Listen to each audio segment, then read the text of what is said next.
মিষ্টি দই আর আম দুটোই কিন্তু খেতে আমরা প্রায় সকলে ভীষণই পছন্দ করি। মাত্র 3টি উপকরণ দিয়ে চুলায় তৈরি করে দেখাবো চিজ কেকের মতো দেখতে পাকা আমের ভাপা দই। নমস্কার বন্ধুরা, আমি প্রমিতা, আপনাদের অনেক অনেক স্বাগত জানাই আমার চ্যানেল প্রমিতারাতে। আর আজকের রেসিপি পাকা আমের ভাপা দই। চলো তাহলে দেরি না করে শুরু করা যাক। প্রথমেই আমাদের একটা বড় সাইজের পাত্র নিয়ে নিতে হবে, আর তার উপর এরকম একটা ছাঁকনি বসিয়ে দিলাম। এবারে এই ছাঁকনিটার উপর একটা সুতির কাপড় পেতে দিলাম, কিংবা এখানে সুতির রুমালও ব্যবহার করা যেতে পারে। এবার আমের ভাপা দইটা তৈরি করার জন্য এখন আমাদের লাগবে টক দই। এখানে একটা জিনিস খেয়াল রাখবেন, দইটা যেন একদম ফ্রেশ হয়, কারণ বেশি পুরানো দই হলে সেটার মধ্যে টক ভাব চলে আসবে, তখন কিন্তু মিষ্টি ভাপা দইটা খেতে অতটাও ভালো লাগবে না। এবার এই টক দইটা থেকে এক্সট্রা জলটা ঝরিয়ে নিতে হবে। তার জন্য কাপড়টাকে আমি খুব ভালো করে পেঁচিয়ে নিয়েছি। এবার এর ওপর একটা ভারী কিছু রেখে দিতে হবে, যাতে জলটা খুব তাড়াতাড়ি ঝরে যায়। এখন আমি এটাকে 45 মিনিটের জন্য এভাবেই রেখে দেব। অন্যদিকে আমি নিয়ে নিলাম একটা পাকা আম। এবার আমাদের আমটা কেটে এর থেকে যে পাল্পটা আছে সেটা বের করে নিতে হবে। এইভাবে মাঝ বরাবর কেটে নিচ্ছি যাতে পাল্পটা বের করতে সুবিধে হয়। আপনারা নিজেদের সুবিধে মতোই পাল্পটা বের করে নেবেন। আর আমটা যেন একদম পাকা হয়, তাহলেই এই ভাপা দইটা খেতে বেশি ভালো লাগবে। এবার আমের পাল্পগুলোকে একটা বাটির মধ্যে তুলে রাখবো।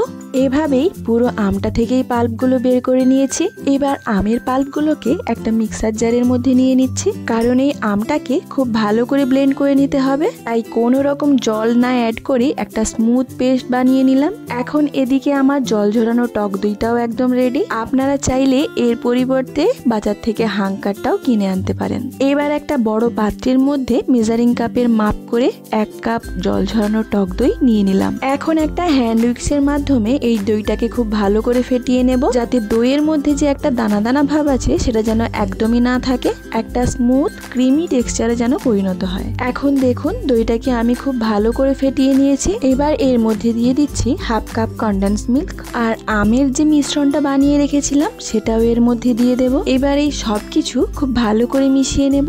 আর আপনাদের কাছে যদি কনডেন্স মিল্কটা না থাকে, তার বদলে আপনারা 1/2 কাপ গুঁড়ো দুধ আর স্বাদ মতো চিনি দিয়ে মিশিয়ে নেবেন। তাতেও কিন্তু রেসিপিটা একদম পারফেক্ট হবে। আর এই মিশ্রণের ঘনত্বটা ঠিক এই রকম হবে, খুব বেশি পাতলা না। এবারে এইরকম একটা পাত্র নিয়ে নিয়েছি, এটার মধ্যে আমি দইটা সেট করব। তার জন্য এর মধ্যে সামান্য একটু তেল লাগিয়ে নিচ্ছি, এতে করে দইটা খুব সহজেই বেরিয়ে আসবে। এবার পাত্রের মাপ করে একটা বাটার পেপার কেটে নিয়েছি। বাটার পেপারটাকে ওই পাত্রের মধ্যে খুব ভালো করে বসিয়ে নেব।